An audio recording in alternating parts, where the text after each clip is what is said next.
Shalom, shalom, shalom, shalom, bien-aimé, shalom, libota na Nzambe, vraiment. Nzambe wana pambola bino susu ya mingi, kokutana na kati ya présence na ye vraiment. Et parce que kozala kotelema to pe kobelema na kati ya service oyo, vraiment ezali habitude te, ezali momesano te. Et Nzambe nde mutu apesa biso makasi pe ngolu wana vraiment. Parce que mingi déjà bakoti na 24e nuit.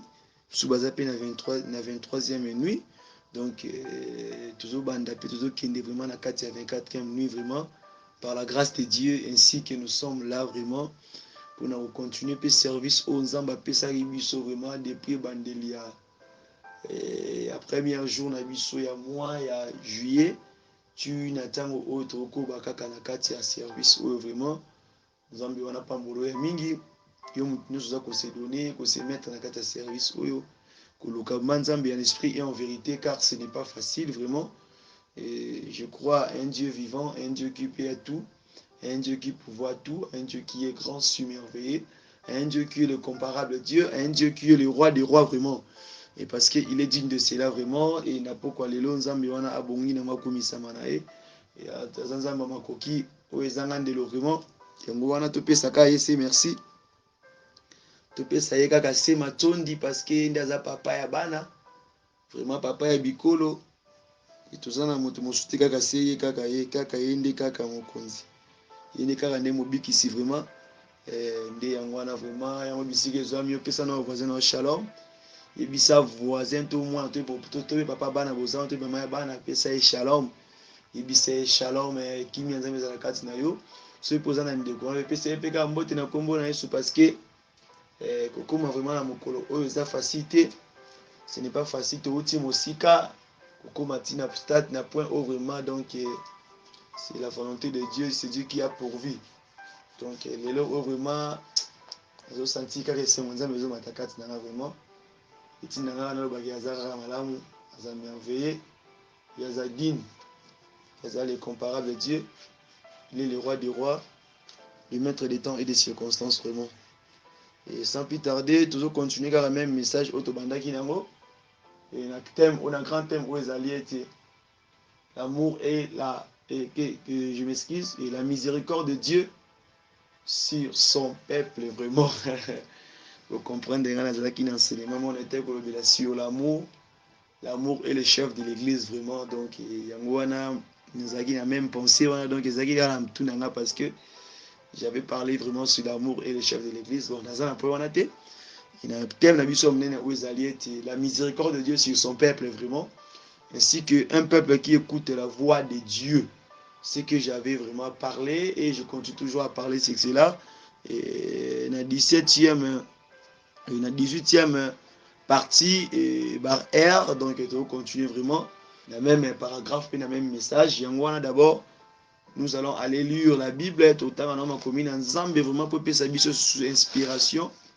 Et ça puisse nini ya koloba d'abord na bisika ou vraiment parce que sans la parole de Dieu to koloba biloba loba to sala bisala sala vraiment biloba na biloba to sala biloba na biloba biloba na biloba biloba kati bisika do biloba na biloba kaka to sala bilobela na bisika o c'est ça on a zo biloba na biloba et ko sala bilobela na bisika o pona ko boya biloba na biloba wana donc il faut to bana na ko sala lecture tanga makomi na Nzambe nde ko pesa biso idée ya comprendre nini o Nzambe réservé na moko lelo pona pepe na ye parce que na yebi ete malgré mpepezo menacé bambongi ba tempête donc Jésus-Christ est au courant et au contrôle.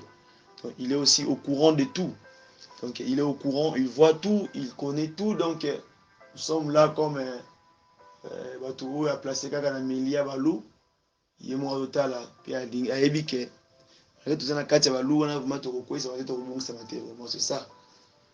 Donc totanga na mokanda psaume le chapitre 49 et le verset les versets 2 car nous totanga yango pe to bandila kaka yango parce que nde yango na sous-thème oyo ezali lokola verset de base ezopesa biso vraiment notion po toyeba ndenge ya kozonga na même marche mpe kotambola na kati ya marche wana kaka tobima te na kati ya marche wana vraiment po yango nde ezopesa biso éclaircissement par rapport à l'interprétation ya message oyo apesaki biso vraiment Et totangi d'abord na kombo na Suisia, la Bible dit ceci. Et le bien est, écoutez ceci, vous tous, peuple, prêtez l'oreille, vous tous, habitants du monde.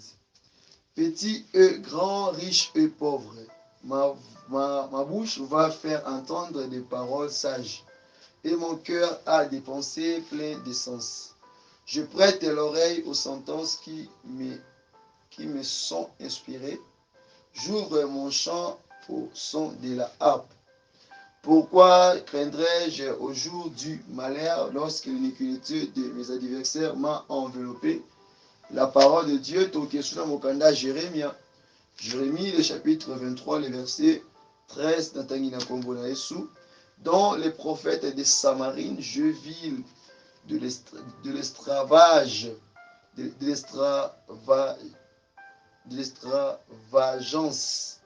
Je vis de l'extravagance. Et ils ont prophétisé par Baal. Ils ont égaré mon peuple d'Israël.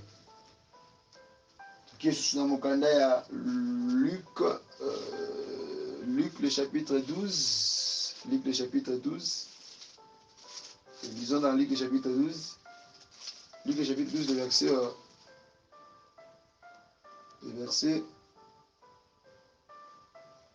47.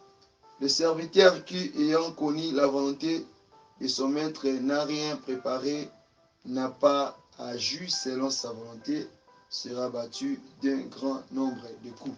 La parole de Dieu, tu vois une habitation na combo na ici, malgré les amakasi, donc tout ça, maintenant, il y a un vraiment makasi. Et nous, tout ça, il faut vraiment, il y a un service vraiment. Parce que cette fois-ci, on est au Mali, il y a un niveau, donc il y a makasi. Donc, à Mali, au monde, vraiment que donc, mille raisons de mon conjoint, donc, j'ai ça, il va venir au Koufi. Donc, mais par la grâce de Dieu, à ce moment-là, la bus, tout est vraiment, car ce n'est pas vraiment facile. Tout à l'heure, Psaume 49, le verset 2 à 6, et tout ça, vraiment précisément le 4e verset. Ma bouche va faire entendre des paroles sages.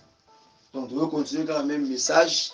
Donc, nous allons voir Nzambe na pourquoi lelo elingi ete ya biso nini lelo la biso ina kati ya bisika o. Tolobaki un peuple aza lokola un enfant. Un peuple aza lokola un enfant o mama zo bokola. Donc mwana wana o mama zo bokola zo kola po akola na ma croissance ya malamu esengi na epe aiba ko prêter oreille na ye. Tango maman to papa so fait ses conseils zo le belaye. Ye fois aiba ko yeba pe ko yoka pe ko discerner nini o esengi o sala parce que le discernement c'est très important. Pour tout un chacun, pour tout un chrétien, il faut discerner toutes les choses avant d'y agir, avant de mettre ta foi. Donc c'est très important. Et tout est saka manzambi donc à ça la vie son goulouana. Malgré enfance, tant de l'enfance donc après sa vie sur l'esprit de discernement pour tout comprendre la voix de Dieu ainsi que les pensées de l'homme. Amen, amen. Donc c'est ça vraiment. Et moi sans plus tarder, pour comprendre ma commis oyo. Jérémie le chapitre 23, le verset 11. Balobiete sakoli oyo na kati ya Samarine bosala makambo moko oyo eza ko déshonorer Nzambe. Do bafingisa kombo Nzambe. Na marche na bango, na elobeli na bango na makambo osala et parce que ndumbe komaki ya haut niveau. Donc Nzambe moni ete peuple na ba to sali susté. Papa tant ba to Nzambe te ezali basé par rapport à quoi? Parce que les gens vont transmettre le message, vont faire ça, ainsi dit, va penser à Bango, parce qu'ils ont détruit, ils mangent, il y a peuple de Dieu. Pourquoi? C'est qu'ils ont créé plus de potas, plus de conflits, plus de problèmes dans leur propre vie. Amen, amen. Yes, que Dieu vous bénisse. Donc, ton moyen était, fin à vie sobatu, et ça vit mon corps qui est normalement malem. Et ça vit mon corps qui m'a rendu.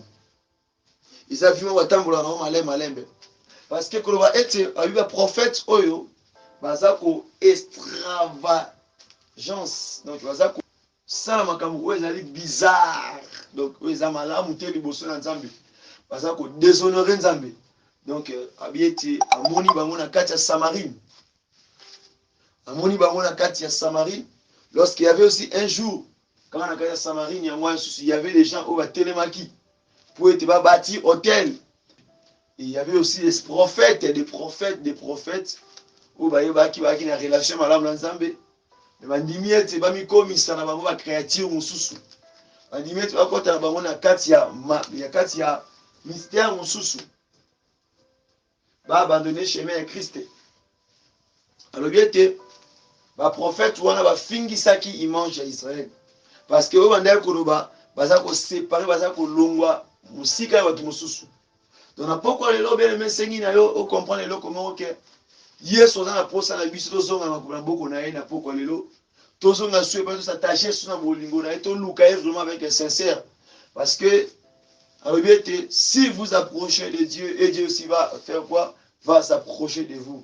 Mais par rapport à l'état où papa se retrouvé dans le donc et ça sert vraiment pas du tout vraiment token dans ma cambo enseignement au niveau mort donc et on a profondeur puis on peut ça air prière donc je préférerais mieux plutôt prier mission ensemble autant pour vraiment enseignement et puis la prière donc qui veut dire quoi? Je ferai de mon mieux que na yo mtoyo kinga malamu te na okoma message on atindaki na tour liboso na fiche wana okoma ngona lingala pour ete boye ba koyoka ngapi ko comprendre nini o nzanga ba yikati na vraiment donc yango wana Dieu a vu, Dieu a regardé que na kati ya peuple na ye il y a plus de prophètes mais il y a que de menteurs, il y a que de voleurs. Donc il a compris cela. C'est pour cela que Jérémie avait dit quand Jérémie parlait comme ça parce qu'il y avait les prophètes et les pasteurs à Télémaki pour pouvoir contredire au Nzamba lobaki ponaye au Nzamba pesi lorsque bosani que Zambe a télémisaka to ponaka batu oyo mokili et considérer te mokili et moni bango sans valeur nde ba race batu oyo Nzamba ponaka. Amen amen. Donc que Dieu vous bénisse. Mais parmi tous ces gens-là, il y a ceux-là où les gars qui n'ont brisement, qu'est-ce qu'ils ont fait? Ils ont commencé à chercher à ouvrir des portes d'entrée. Il y a comme une vie difficile chez lui, oiseau en esprit et en vérité. C'est très important. C'est très important vraiment. Il faut bien noter ces pages. Donc, Zamba Monique et Moutosa Makamouza, donc bizarre Yamabe, c'est pour cela, Atinda qui est soit Kitaki. Pour être ayako bikisa, ayako sauver Bisobaye. Pourquoi? Parce que le monde était d'abord perdu. Ces gens aussi étaient perdus. Le serviteur était perdu. Même le fidèle était perdu. En quoi et sur quoi? Parce que moi, que mon bandi marche très bien. Au tambol, au comica, la science de délivrance, au enseignement de délivrance, au kimi. Il faut comprendre que délivrance est à comment? Délivrance est à pousser comment? Donc il faut comprendre pour le lobby na yo, amen, amen. Donc c'est très important. Donc par rapport à point autre awa donc to senga na moko vraiment to comprendre d'abord point OK. Yesu na point to s'attacher na ye. Donc to demeurer ma pembe na ye to kangama na ye to simbe makasa loboko. To lâcher to continuer kaka na ye parce que le diable azoluka bisikani ya kokote la bisikani ya koluka aiba. Donc na yebi que la pourquoi le moto te makata bisika oyo tu ne seras pas déçu parce que Dieu connaît tout. Même si tu es connecté là où tu es, donc Dieu n'a pas oublié ce que tu es en train de faire parce qu'il est digne de cela, parce qu'il est le roi des rois. Tu connais Bisolo comment encore Mukolo Antongo Batouana Baye Bata Santia Moutou. Basimika Bota Mouté Mababi Moto Oya Koufaki Dakala sur invité. Moto déjà perdant qui vit. Mais lorsque je connais une chose, tant on zamba télémissi moto na katikati ya peuple au hasard incroyable. Dieu peut faire des grandes choses juste pour ramener Karakia Batouana parce que c'est un écriture le bien la vie souhaité Exode na fest na Exode et le bien dans le verset Exode dans le verset 15 si je me rappelle 15 ça nous dit ceci 15 yeah, le verset 15 23 nous dit ceci et tu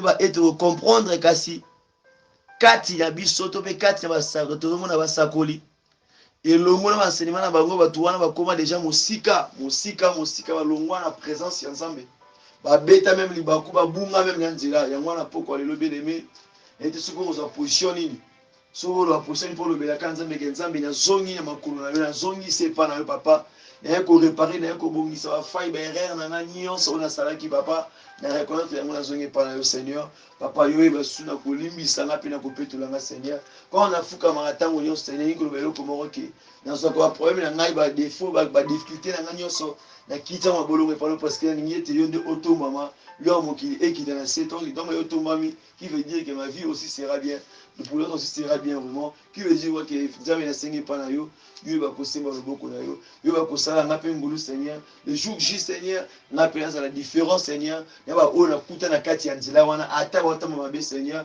ya bi ete na tango oyo merci Jésus merci Jésus. Et lorsque on a continué à copier ça, c'est ma peu que l'on a eu de cause dans Mozoyoka. Il a un esprit à réclamation. Et on senti esprit à réclamation, donc esprit à réclamation. Et où était le miniatam où ils réclamer via Bar ensemble. Je sens l'esprit de réclamation et puis cet esprit est rempli de l'esprit de séché, l'esprit de sec, l'esprit de l'épine, l'esprit qui ravit, qui n'a pas peur, qui n'a pas honte. Il touche partout où il veut. Et il attend au biscuit, il attend au s'approcher de la présence sans Zambé. Donc, il y a la même prière et déclaration sans Zambé que ton sang est côte à quatre dans l'ail et va laver et pétro et que la sémence nuance ma vie quatre dans l'ail. Nicolas Ndakona, Nicolas Liboto, Vanda. Osenga makila na Yesu yango nde eya kolongola eya koeffacer toutes les plans osala ete babebi ça marche au bandi na kati enseignement tikete nzambe ayokisa bango moko soni nzambe a permettre nzambe abatela parce qu'il dit que car rien n'est impossible à Dieu. Donc je crois ce soir soki nzambe atelemi na vie na yo soki nzambe akoti makambo na yo ata moto ni na telemi ata bati ba chef ndenge nini donc akokate parce que on nzamba simbi on nzamba bateli et ça na moto mota ko ote yango tikana biso na mokolo moko il y avait aussi un homme attendu il a écouté les gens parler de Jésus il y avait moto wana amona Yesu otali wa mona biente ake amati likola sigomor amati likola nzete po ete ya Yesu amona ye yango nalingi na pokwa lelo na ntango oyo na nui oyo ninga esaka Yesu alingi na posa omona ngai na posa olobela ngai na posa nayoka na posa ofandisama na kati ya motema na ngai c'est très important tosenga nzambe ke tona posa koyoka ye tona posa ye nde avandisama kati na biso ye nde aya kotambwisa biso tomo dans na kati na biso na relation na biso na ye makambo oyo etali l'extravagance tolingi te evanisama kati na biso donc nzambe amona te ke makambo oyo ezali kofingisa koblaspheme kombo na ye na marche na etambola na biso toluka d'abord nzambe aya pembeni na biso tovanda na ye elongo totambola na ye elongo ke son esprit saint yango nde ekota kati na biso yango nde eya kosimba yango nde eya kotouche parce que sans l'esprit de Dieu même ange ya déclaration atelemi na porte azoluka na ndako na ndenge na kokota donc ekozala na mopamba donc mais à travers l'esprit de Dieu nous espérons que Dieu est capable de faire de grandes choses. Dieu est capable d'opérer de grandes choses. Je sais que ces prières, chaque jour de l'eau, donc Zamba osala kama ngokamo. Donc na mokwalelo na moni ete Zamba longoli réclamation nyonso wanda ko benda yo po osonga sima o référer ka makambo ou bandela ka business ou bandaka musala suka mabe. Donc toutes ces choses là Dieu veut que biso batu otos d'abord obéissant. Par cela que on nzambe akelaki na image na ye na elilingi na ye. Amen amen. Donc c'est très important. Il ne faut pas lâcher. Donc l'amour que je parle est dans la présence de Dieu. Parce que cet amour-là nous montre aussi la miséricorde. Parce qu'en fait de s'attacher dans l'œuvre de Christ, qui signifie que nous avons de l'amour. Mais parfois, tout le monde a été, par exemple, 0h, 1h10, 1h30, donc qui veut dire quoi que tout le courir dans la air. Donc pour nous bêta mutuli bakute to sala biso so elongo. Amen amen.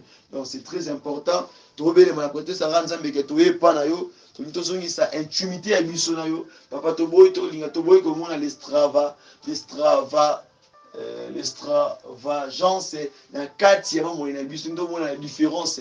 Donc c'est ça. Base à prière, so esengi otia mutu na sola na se la na se yebisa manzambe ke na fukami na epa na yo yo nde oyeba kozwa possession ya nzoto na nga mobimba yo nde oyeba kotangwisa miso na nga maloba na nga Seigneur nasengi epa na yo na supplie yo na ntongo lelo na supplie yo na kati ya nuit o papa papa soko te okoti te Seigneur na 24e nuit o papa qui peut le faire encore Seigneur il y a personne autre Seigneur nous espérons que en toi Seigneur papa viens interviens Seigneur viens se lever Seigneur viens pouvoir Seigneur même pour tous ces gens qui sont malades Seigneur papa viens papa et moi est venu que mon kili et va yo kapé voir na yo Seigneur de manière que ça coopérer quatre na bato na yo Seigneur papa na zana posa na tango au Seigneur que l'esprit de Dieu va lisama et ko ta quatre na biso bato Seigneur et ya ko simba ya we ya ko kwesa biso Seigneur ya ko toucher biso Seigneur en fait tout monde na loboko na yo nyonso ko simba na kombo na Yesu ici. Merci Jésus. Nous allons vraiment prier. Nous allons prier, nous allons parler à Dieu. Nous allons montrer à Dieu nos failles, nos défauts, nos erreurs. Qui yemoko asunga ape sabiso makasi. Amen, amen. Donc il y a moi, ton bon de oyo. Vraiment, c'est très important. Il faut s'attacher en Christ. C'est très important. Il faut dépendre qui est en Christ. Donne-toi totalement en lui. Car tu ne seras jamais déçu. Nous voulons prier.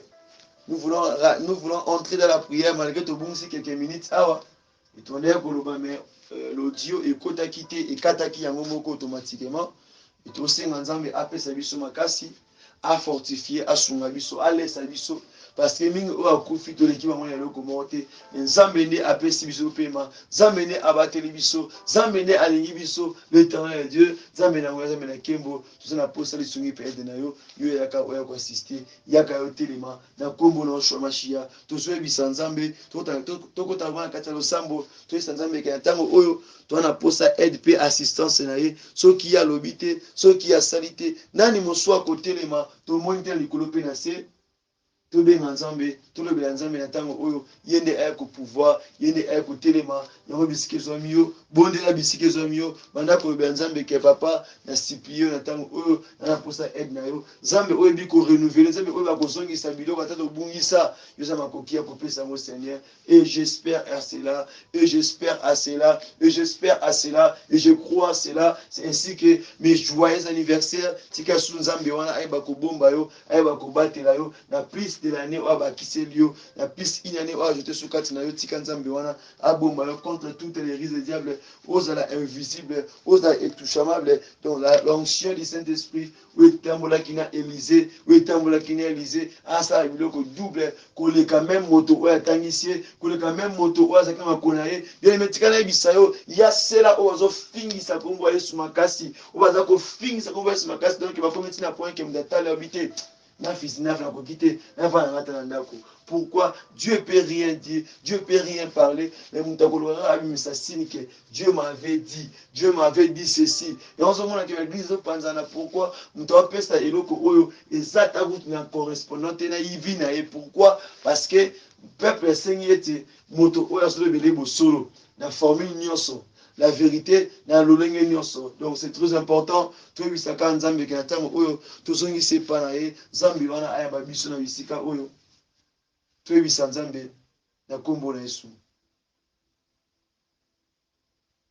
Tango pozo bondela akosenga na yo oyeba pe kokata esprit nyonso ya réclamation parce que il y a un ange na tango oyo atelemi azoluka ndenge ya ko détruire azoluka ndenge ya koyiba kaka na porte ya bana nzambe toyebisa nzambe tolobela nzambe tona posa lesungi pe assistance na ye yende akota yende atelema yende aya kosala yende aya koloba yango ntango ozobondela fungola monoko na yo na kosipie nzambe tobondela kombo na Yesu Mesiya au nom de Jésus. Yahweh na kombo na Shomashia pana kembo papa na belemi pana yo Seigneur papa na yekolobela papa na kembo Seigneur o Yesu na moni ke Yahweh na kavana ki na yo Seigneur likolo marche na ngai likolo maloba na papa na longaki na kati ya alliance na yo Seigneur papa na belemi se pana yo papa na nguya papa Yahweh pona ko yesu pour moi Seigneur utala mabunga na ngati wa faina ngati Seigneur yokela ngai esika mawa Seigneur, yokela ngai mawa Seigneur, yo nde opardonne nga Seigneur, yo nde oya kotelema Seigneur, nde oya koloba papa naza na posa lisungi mpe aide na yo papa, yo oya kotelema Seigneur papa, nazobenga yo papa, yo nde osemba loboko papa, yo nde oya koloba Seigneur papa, telema na mokolo lelo Seigneur papa, o Yesu yawe naleli mawa na yo papa, nasengi mawa na yo Seigneur, yo nde oyoka mawa, yo nde opouvoir Seigneur papa, olongola ngai te na kati ya prince na yo Seigneur papa, nasengi mpa na yo Seigneur, yo yokela ngai mawa Seigneur papa, limbisa yawe papa, limbisa yawe papa, nasengi mpa na yo, nazobondela yo papa, nazosipili yo papa, na ntango oyo Seigneur nasengi mawa na yo ezalisama likolo ya vie na nga Seigneur, mawa na yo likolo ya libota na nga Seigneur, mawa na yo likolo ya marshe na nga Seigneur, yo nde oyoka mawa, yo nde oyoka mawa, nasengi mawa na yo Yesu Kristo ye papa na bana Seigneur, yo telema Seigneur, yo misien no mikroya Seigneur, papa nabengi mpa na yo Seigneur, yo nde oyoka mawa, yo nde opardonne, yo nde oyoka mawa, yo nde opardonne, nabeli yo natiana o papa na nguya, papa na nkembo Seigneur, yo nde otelema yawe, yo nde oya koloba Seigneur, yo nde oya kokata Seigneur, nasengi assistance mpe ene na Seigneur, otala nga te lokola se prophète la Seigneur, otala nga lokola mwana Seigneur, oyo amoni bafute na ye, me azongi epa na yo, me atiboli epa na yo, e Yesu yo tika te Seigneur, ntango oyo elekanga na boye Seigneur papa, te comprendre eloko moko Seigneur, à cause du mensonge Seigneur, à cause du mensonge Seigneur, que ce peuple là Seigneur bayaki écarté, bayaki séparé na yo papa, yango nasengi epa na yo Seigneur, yo oyo basusu yawe na kopouvoir Seigneur, yo basusu yawe na koassiste Seigneur papa, natali malili te Seigneur, natali bafama bafatiki te Seigneur, nandimi yawe naye epa na yo Seigneur, naye kolobela yo Seigneur, naye kosiplie yo Seigneur, naye kobondela yo Seigneur papa, nasengi yo ata kono Seigneur na ligeti yawe ndako na biso Seigneur, yo ozangisa te na kosala Seigneur, yo nde opouvoir yawe, otelema yawe, yo omettre fin yawe yango na kombo Yesu Seigneur.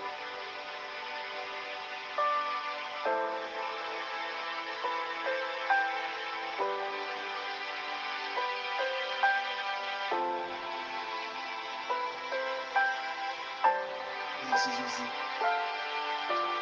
Merci pour le beaucoup. C'est spécial.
bien-aimé yebisa nzambe sans aide tokokolo komoko te yebisa nzambe toza na mposa assistance na ye yebisa nzambe aya kotambwisa biso yebisa nzambe aya kokidi biso na ntango oyo yebisa toza na mposa lisungi mpe assistance na ye yebisa nzambe tozwi na efisi quelques minutes na biso koluka ye te komona loboko na ye mpe asembola loboko ne kati na biso ye nde ayeba lisusu na kose manifeste mpe na koloba mpe na kosala mpe kokambwisa mpe makambo ya mingi totiaki batolo na biso na se tomibwaki na mabele tomitikaki mpona ete tomona loboko na nzambe nasi yo mpe nazala kondima nzambe wana akotika yo te moto nyonso oyo mikotaki na kati ya losambo mpe osa na posa nzambe arépondre asilisa likambo oyo dérange vi na yo nana kondima ete nzambe apermettre te atika yo suka boye nzambe wana kotelema mpo afuta nzambe wana kotelema mpo ase manifeste nzambe wana kotelema mpo ete asala lisusu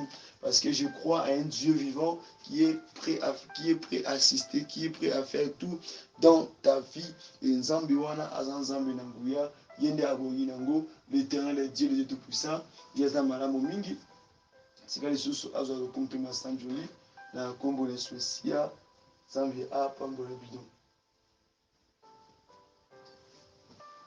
Sans plus tarder na pamboli suko mo nzambe wana bapesinga makoki ya kotelema mpe liboso na bino bapesinga makasi ya kozala su na force wana ya kolobela su nkombo na ye to mpe akokomisa ye moko nzambe mpe mokongi molongi nzambe wana atombama na ye akomisama na ye oyo nde abongi nango na ntango oyo nkombo na yesu ekomisama nkombo na yesu esanjolama nkombo na yesu enetwama na yango parceke ye azali nzambe ye abongwani te ye atikali nzambe nkombo na yesu kristo mwana nzambe ayeba kopambola bino susu ya mingi na ntango oyo ya malamu mpe ezali ntango moko ya litoko moko na moko oyo tozwa ekateli mpe ya kobelema epa na ye misusu bazwaki bamitikaki na kati ya prince na ye panda ine ya litan misusu bamokoti mpe panda kelke minute mpona kolobela nzambe asembola loboko na ye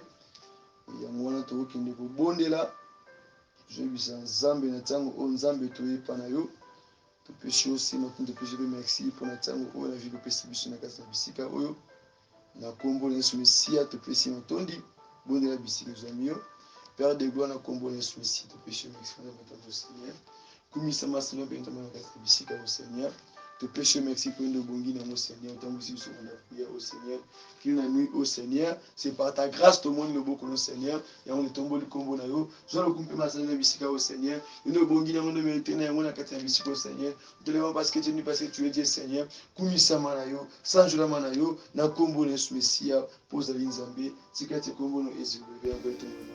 Je vous demande juste de aimer ma chaîne et de partager ces messages, ainsi que de vous abonner sur ma chaîne Ministère de la Repentance TV, Ministry of Repentance.